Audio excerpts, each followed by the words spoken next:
എന്റെ promotion videos ഒക്കെ കാണുന്നവർക്ക് മനസ്സിലാവും സാംസങ് ഗാലക്സി മൈജി പോലുള്ള നല്ല നല്ല ബ്രാൻഡുകളുടെ കൊളാബ് മാത്രമേ ഞാൻ അക്സെപ്റ്റ് ചെയ്യത്തുള്ളൂ. മറ്റ് ഇൻഫ്ലുവൻസേഴ്സിന്റെ വീഡിയോ കണ്ട് മാമായർത്ത് പോലെയുള്ള ബ്യൂട്ടി കമ്പനികൾക്ക് ഞാൻ ഒരുപാട് മെയിൽ കുത്തിയിരുന്ന് അയച്ച കാലമുണ്ട്. അന്നത് ആഗ്രഹിച്ചപ്പോൾ കിട്ടിയില്ല. ഇപ്പൊ എന്റെ മെയിൽ തുറന്നാൽ പുതിയ പുതിയ ബ്യൂട്ടി ബ്രാൻഡ്സിന്റെ കൊളാബ്സ് ഒക്കെ വന്ന് കിടപ്പുണ്ട്. ഞാനത് അക്സെപ്റ്റ് ചെയ്യാറില്ല. പക്ഷേ ഈ ഒരു കൊളാബ് ഞാൻ കണ്ടപ്പോഴേ ചാടിക്കേറി അക്സെപ്റ്റ് ചെയ്തു. കുറെ കാലം ഞാൻ കാത്തിരുന്ന ഒരു പ്രൊഡക്റ്റ് ആണ് പിൽഗ്രിമിന്റെ കൊറിയൻ റൈസ് വാട്ടർ മോയ്സ്ചറൈസർ. ഇതിന്റെ വില വെച്ച് നോക്കുമ്പോൾ എന്നെ പോലെ ഒരാൾക്ക് വാങ്ങി ഉപയോഗിക്കാൻ അത്ര എളുപ്പമല്ല. അപ്പൊ ഫ്രീ ആയിട്ട് കിട്ടിയപ്പോൾ ഞാൻ അങ്ങ് എടുത്തു. ഏതാണ്ട് 2023 അവസാനം മുതലാണ് മോയ്സ്ചറൈസറും സൺസ്ക്രീനും സെറവും ഒക്കെ ഞാൻ യൂസ് ചെയ്ത് തുടങ്ങിയത്. അതിന്റേതായ മാറ്റമുണ്ട് എന്റെ ഫേസിൽ. മുൻപത്തെ അത്രയും സ്കാർസും പോഴ്സും ഒന്നും എന്റെ മുഖത്തില്ല കേട്ടോ.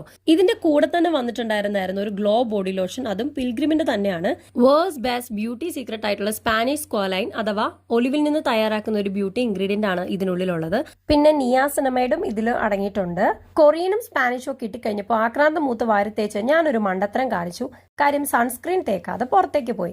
നിങ്ങൾ ശ്രദ്ധിക്കേണ്ട ഒരു കാര്യം, സെറം, മോയ്സ്ചറൈസർ ഇതൊക്കെ അപ്ലൈ ചെയ്തതിന് ശേഷം നിങ്ങൾ സൺസ്ക്രീൻ അപ്ലൈ ചെയ്യാതെ പുറത്തിറങ്ങിയാൽ നേരെ ഓപ്പോസിറ്റ് ആയിരിക്കും എഫക്റ്റ് എന്ന് പറഞ്ഞാൽ. പെട്ടെന്ന് മുഖം ടാൻ അടിക്കും. ഞാൻ ജിമ്മ് കഴിഞ്ഞ് 11:30 ആയപ്പോഴാണ് തിരിച്ചു വന്നത്. ആ സമയം എന്റെ ഫേസ് നല്ല ടാൻ അടിച്ചിട്ടുണ്ടായിരുന്നു. പക്ഷെ നമ്മുടെ മോയ്സ്ചറൈസർ അടാറ് സംഭവമാണ്. അതുകൊണ്ട് കുളി കഴിഞ്ഞ് വന്നപ്പോഴേ വാരിത്തേക്കാനുള്ള പരിപാടിയായി കേട്ടോ. പിന്നെ വീഡിയോ ഒക്കെ ഇഷ്ടപ്പെടുവാണെങ്കിൽ ഒന്ന് ഫോളോ ചെയ്തോ കേട്ടോ. പ്രോഡക്റ്റിന്റെ ലിങ്ക് ഞാൻ എവിടെയെങ്കിലും ഒക്കെ ടാഗ് ചെയ്തേക്കാം.